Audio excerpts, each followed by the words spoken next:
In this episode, I had a conversation with Garrison Yang about going from engineer to marketer, growth marketing opinions, and AI's place in marketing orgs, along with many other things. Garrison is a VP of growth and strategy at Ava Labs, and he's worked both in house with brands and as an advisor. So let's dive right into it. And we will be good to go.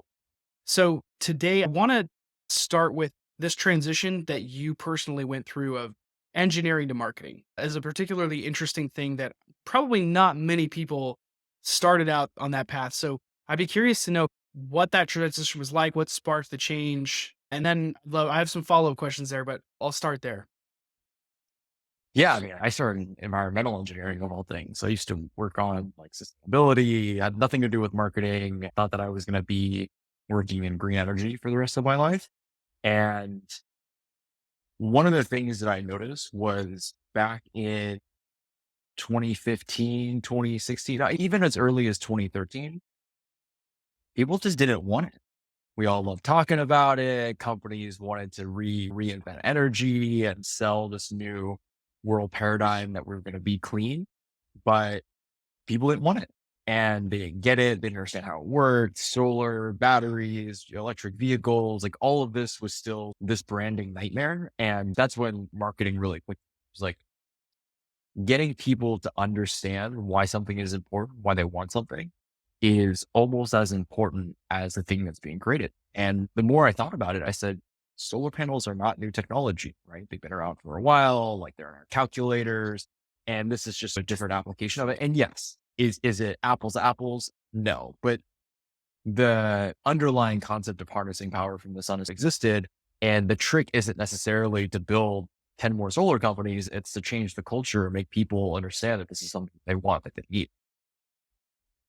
As you made that transition, were there any commonalities between like environmental engineering and marketing that actually surprised you? People, people, the way that they think. The one through line throughout my entire career has been people knowing how to talk to people, knowing how to read people, knowing how to work with people, understand their problems and their challenges. Like that has always been a huge asset. When I started my career, it was talking to people who didn't think this is something they wanted, right? Like the guy driving a combustion vehicle, not really certain he or she wants to move into electric cars, not really sitting down and thinking about why this might be good for them, good for others, because you've got this like preconceived notion, you've got a habit. And today in marketing, that's all we do. It's a bunch of, I don't want to call it finger in the air, but it's a lot of starting somewhere and then trying to figure out how quickly you can get to an answer that you think is going to be commonly accepted by everyone. The flip side of that, which is more obvious, is the contrast. But is there one particularly jarring contrast that you saw as you were going from like, okay, I'm a marketer now. This is the most different thing that I noticed. What was that thing? You peel back the layers of the onion, I think, in the world, especially if you work in e-commerce marketing. I can't walk through a Target without going at like, that's the margin on that. That's the margin on that. This is how much that costs. This is what they're trying to do. There's a really interesting like, opening and widening of worldview. I tell new marketers like it can make you a little jaded sometimes, but it's a really interesting space, right? Marketing is that undercurrent that powers a lot of things across multiple industries. And when I moved into marketing, that was probably the most jarring for me. Once I got over that hump, there was no looking back. And so when you said that when you broke into marketing, what was the specific skill that you started with? Because everybody, yeah, you don't really just get started in overall marketing. There's usually SEO or paid ads or growth or like whatever. What was that thing for you? Yeah, mine was actually on the product and business side. And so what I did when I was working for the energy company, I actually was not a hands-on keyboard type of engineer or industrial engineer at all. My job was to actually look at the products that this company was building and then figure out how to financially package it in a way that people wanted to buy. There was a ton of different ways that you could buy clean energy back in the day. There were tax credits, there was loans or leases, power purchase agreements. None of that should make any sense to anyone.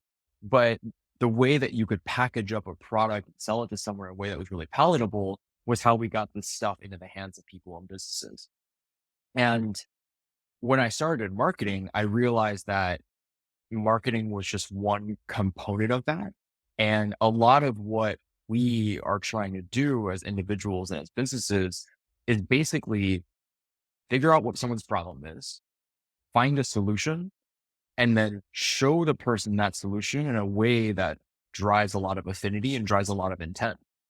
And I realized that in whether it was in one-on-one conversations with customers or whether it was putting together product material for our sales team, that all of that was marketing, right? Every little piece of it was marketing, whether it involved other people, if it was just me sitting down and thinking about how to word something, that was all part of this like gigantic marketing puzzle. And maybe, maybe to get even more specific, I started copywriting, not in a traditional copywriting role, but for me, language was everything, right? How we talked about things was ultimately what drove me into the marketing space. So how does that funnel up to now being more on the growth side of things? What was the journey there from going product marketing, copywriting, like really more technical side of marketing, I guess you could say, all the way up to running growth at multiple places now? What was that transition like? Yeah, they were quick hops. They were quick hops. I went from the energy company to a early like social media widget type of company, social plus commerce company that was bought by a branding company and then ended up creating content or working on tech platforms for ad creative, landed at Meta. And so I did this like creative over to branding, over to traditional performance marketing, growth, really technical user acquisition type of role. And then moving into like a broader head of marketing CMO role, but now leading growth for Ava Labs. I think that a lot of the best marketers try to experience as much as possible. And while I do believe in specialization, I think that there are people out there who are incredible copywriters, incredible product marketers, incredible paid media managers. As marketers, a lot of our job is on one side, empathy for people. And on the other side, really understanding what tools we have in our toolkit.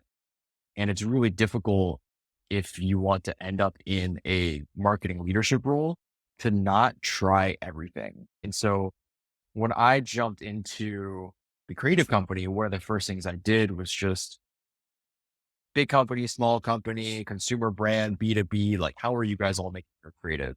The branding company, same thing, just try to have as broad of an understanding of what was happening as possible. At Facebook, trying to go across industries and understand how other platforms that were competing with Facebook were building their platforms, how all these different channels worked, right? Similarities, the differences. And I always knew it was time to lead when the learning curve got really slow, right? What not a mastered everything, but when the return on your time from a knowledge perspective starts to slow, for me, that was time to go. Because I always knew I wanted to be able to handle like a really broad spectrum of marketing instead of like over specializing in one thing. And so that's like the twists and turns of how I ended up here. Yeah, that concept of wearing many hats versus specialization, I think speaks directly to how things are usually done in a startup where most people have to do a lot of things broadly. Whereas at a much more established company, especially B2B company, for example, you're going to get a lot of that specialization where every role has one purpose and one purpose only. I think you've experienced both of these things, and I'm curious from your perspective what the key bullet points or takeaways are from like what's different between a startup and a scale up for you. Yeah, 100%. It's three different skill sets, right? So I always say at a big company, you get access and you get information. It's accessible. Everything is there, right? And you're there to learn from the lessons of others. So at Facebook, it was like reading a history book, right? You're there to learn about everything that has ever come before and to immediately have access to everything that is happening now. And the job there is to actually not expose yourself to too much personal innovation because there's so much innovation happening around you and you don't have the space to innovate truly, right? Because you're always confined as one cog in a giant machine. In a startup company, that's where you get to put the lessons that you've learned, the skills you think you've acquired, and really have trial by fire. And you're always innovating. If you're at a startup and you don't feel like you're always stretching yourself and innovating, you're probably not at the right startup. right? Or you're not handling your role properly at the startup because the startup wouldn't exist if they weren't disrupting something. And once you start to scale up, you go from that 15-person company. My last role, it was employee 15, and the company was like 150, 200 people. The scale up piece is really the most fun. You find yourself transforming, the company's transforming, the things that they need from you as an individual often change. And what I used to tell my team is you should never feel bad if you feel like things are moving too fast because the company is going to grow and the demand of individuals or of the employees will grow much faster than it's reasonable for most individuals to grow, right? Like our learning curve is just not as fast as a hyper growth company. There are some people that make it and some people hang on for a lot longer than others. And then they reinvent themselves, they dig deep and they make it up as they go. And then they just call their shots well. But even at my last company, I realized when this thing was just growing too fast. I no longer had as much to offer in a new way. And that's when you know it's time for you to get back to something where you're learning, right? And I think that if there's one skill that will always help marketers, really anyone at any stage of a company, it's how you tackle learning curves. Whether you're at a small company or a big company, whether you're new to the workforce or you've been around for 20, 25 years, 30 years, people who learn well and learn fast are typically the ones that can succeed in whatever environments, right? Because you can handle adversity, you can handle the unexpected, you can really reinvent yourself to make sure that your skill set fits the problem at hand. And it's something that has always stuck with me. So you've talked through stage of company that you challenges and also some awesome things about both sides of that. But in terms of the industry component, you've worked across some different industries as well. Is there a particular industry you've really liked working in or found particularly interesting, or even one that maybe you haven't worked in, but you're just bullish on?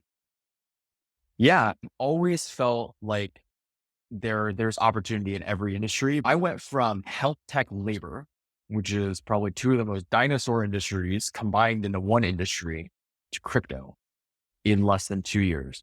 And one is not better than the other. It's really making sure that you know what you're optimizing for. When I left Facebook, which was arguably center of reasonable innovation, especially under disruptors, a team that I worked on, I was looking to transform something like finding the biggest, meatiest problem that really needed transforming, right? And so I picked health tech and labor, like talk about something that's been around for hundreds of years, or at least the health and labor portion, centuries and centuries.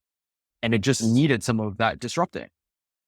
And I realized that it was incredible because there was so much that we could do, apply technology in a new way to change the game. And a lot of minds and culture could be changed. So you had people, the people we worked with were hospitals and they're typically older, right? They've got a way of working. They were around pre-internet. And it got to the point where I was then looking for an environment where everyone was innovating at a rapid pace and there was no playbook. Health tech, bringing technology to health and labor is taking the tech playbook and applying it to something that has never seen that type of application. Moving to crypto was just chaos, right? There's no playbook. There's no one to copy.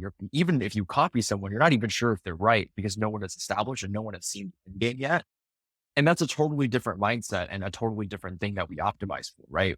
Nowadays, instead of trying to improve something and optimize for making that thing more efficient, what I look for is writing a legacy, right? I want to be the first to do something in an industry. And if you want to be the first, I'd say crypto, AI, maybe genomics. Like there aren't a lot of industries that are both developed enough for that kind of innovation, but are also nascent enough, right? Where you can really etch whatever you want into it.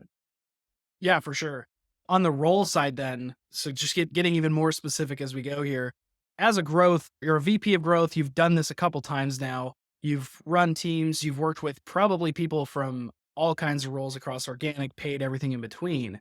Is there one particular role right now where you feel it's just totally set up to boom in the next 10 years? Or maybe it doesn't even exist yet.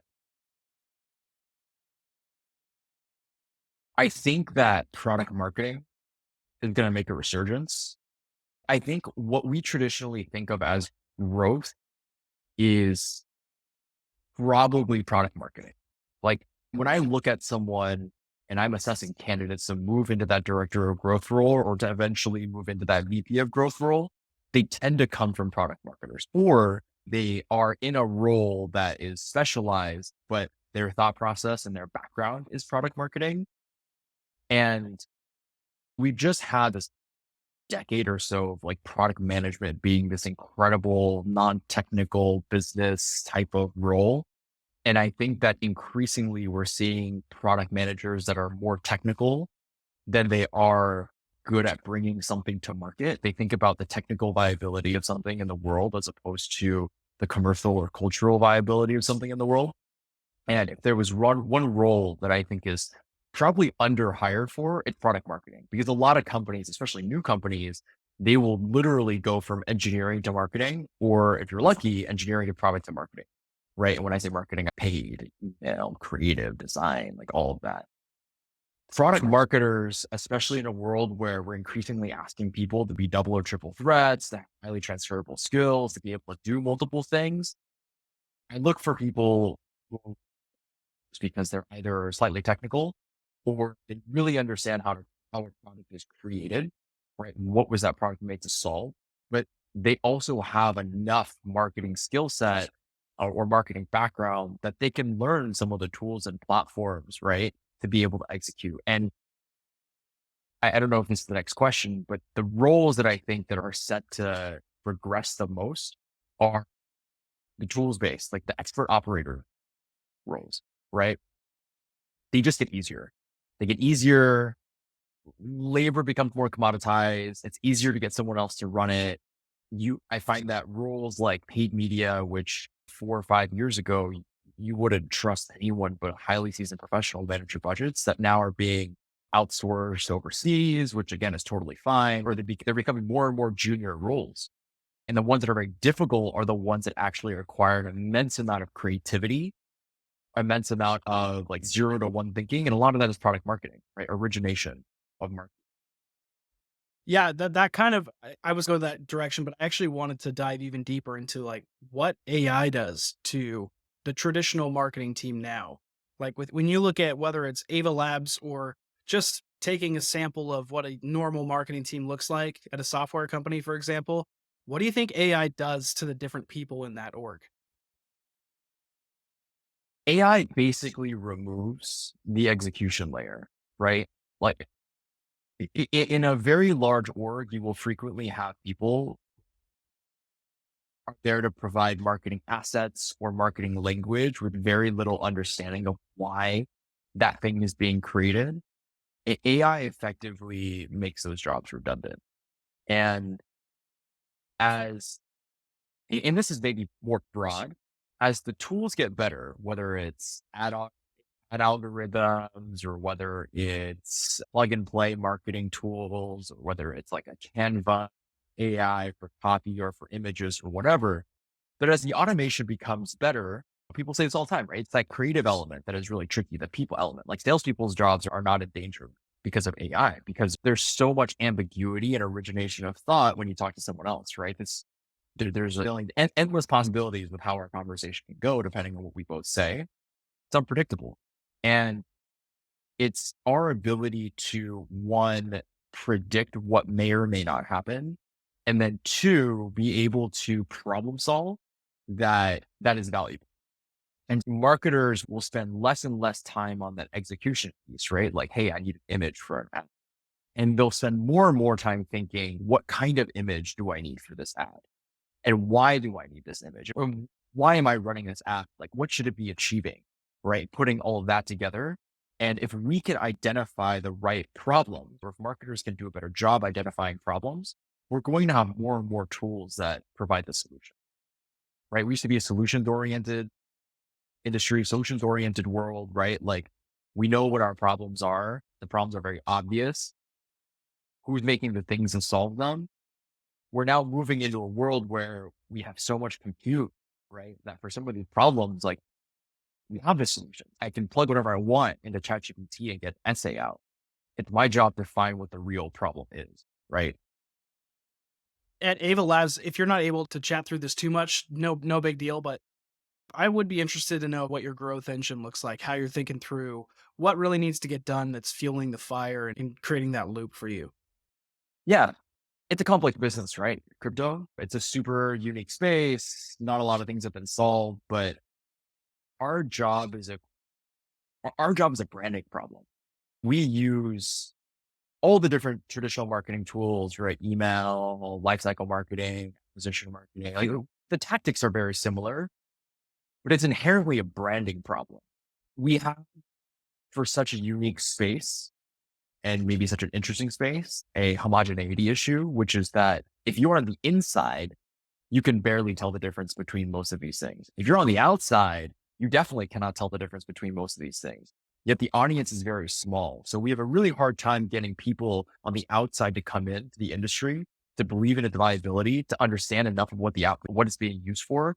And then once you're in there, you're met with this like very high stakes, very high risk, super complicated, culturally, I will say the word tactless, but there are probably harsher words used to describe the industry. And of course you leave, right? It's not fun. It's high friction. It makes no sense. It's very PvP in nature. And so we have this enormous branding problem. We also have a product problem, right? And this is where I think the product marketers come into play, which is this is not a user friendly industry intentionally because you extract the most value when you create a situation where you know more than what the other person knows. And so if you make it really easy for everyone, then the people who are here first lose their edge, right? And it's an over financialized industry. And so as a result, you have people who will inherently or intentionally make things difficult to use or understand so that people lose. And so as marketers or as growth, which again, I clearly believe it's very much a product marketing type of role, we straddle both. It's our job to make sure that we are telling the story of what our teams are trying to build in a way that people understand and really want to engage with, enough to overcome the friction that exists with this industry. And on the other hand, it's our job to tell the product and engineering teams what the people need in order for this to be more friendly, right? The ones that do come in and have some kind of perception of what this is, like what do they need so that they can stick around more? What do they need so that more people like them join? And it's a really fun place for us to play in this messaging and building loop. And everything we do at Ava Labs is in service of that. Last two questions here for you. I want to switch gears a little bit. We talked a lot about in-house. I want to chat like advisory really quick if you're cool with that. Yeah. So on the advisory side, if I say I'm a growth advisor, I think a lot of people would come back at that and be like, what does that even mean? Or what do you even do? So how do you think through the value that you want to provide as an advisor to another company? Like what steps are you taking or what questions are you asking yourself to like actually make impact for these companies? I think about it as like this, which is if you're trying to build $1 billion business and if you're burning $10 million a year to do that, a little bit less, a little bit more, how much do you value making mistakes for the first time that no one else has made versus making the mistake that someone else has already made? And this is true not just for business, but generally speaking, right? We all have our personal board of advisors, whether it's your parents, your friends, your spouse, and you don't pay them, but they're there in your life. And a lot of people who are successful are the ones who are able to expose themselves to others because you become the sum of everyone's experiences and you don't have to experience everything yourself for the first time.